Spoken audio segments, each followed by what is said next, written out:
Halo para pencari cuan, selamat welcome di channel Dapur Saham Indonesia.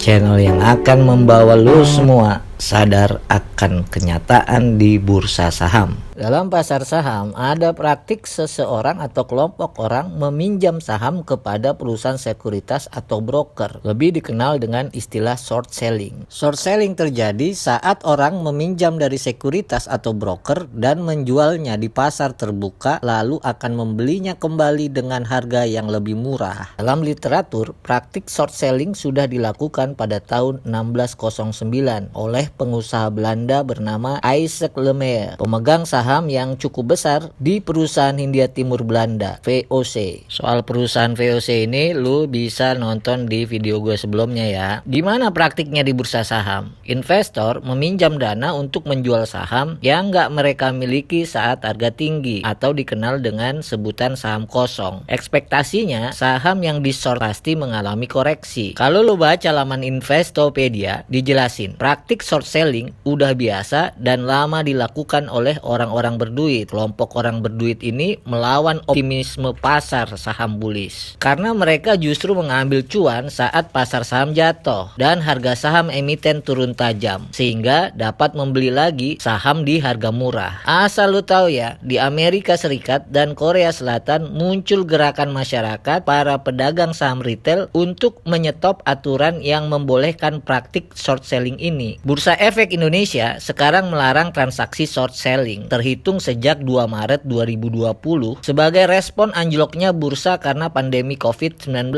Sebelumnya dibolehin oleh Bursa Efek Indonesia. Sejak diberlakukan larangan oleh BEI, setidaknya ada 3 perusahaan yang diberikan peringatan karena melanggar larangan ini. Di antaranya PT Royal Investment Sekuritas, PT Reliance Sekuritas Indonesia (TBK), dan PT Velbury Sekuritas Indonesia. Nah, di video ini gue mau bahas varian pump and dump yang skemanya berlawanan, yakni short and distort. Kalau pompomers nyebarin berita menyesatkan agar menarik minat banyak orang membeli saham, sebaliknya skema short and distort, gue sebut SD aja ya, justru nyebarin berita negatif supaya banyak yang jualan sahamnya agar harganya turun dan diserok di harga rendah. 2 tahap short and distort. Tahap 1, promotor meminjam saham dari perusahaan sekuritas atau broker dan menjual saham disertai penyebaran berita palsu dan negatif agar lebih banyak lagi yang menjual saham karena cemas dan ketakutan. Tahap kedua, setelah harga sahamnya turun, pelaku di balik skema short and distort membeli di harga bawah dan mengembalikan lagi saham yang dipinjamnya ke perusahaan sekuritas atau broker. Jadi gini ilustrasinya, anggap lo itu perusahaan sekuritas, gua pinjam dari lo 50 juta lot saham. Saat gua pinjam harganya 2.610. Sebut aja saham perusahaan durian UCOK. Kode sahamnya UCOK, bukan kode saham beneran ya. Ini cuman buat ilustrasi doang. Harga total sahamnya jadi 13 triliun 50 miliar. Abis itu gue jual semua, short selling. Pedagang saham yang lihat harga UCOK turun drastis jadi ikut-ikutan jual juga sahamnya. Akibatnya harga saham UCOK turun ke harga 2.510. Otomatis kalau lo lihat di akun sekuritas lo, harga saham UCOK totalnya jadi 12 triliun 550 miliar. Nah, begitu harganya 2.510 perak, gue borong lagi tuh 50 ribu lot. Harganya kan udah jadi 12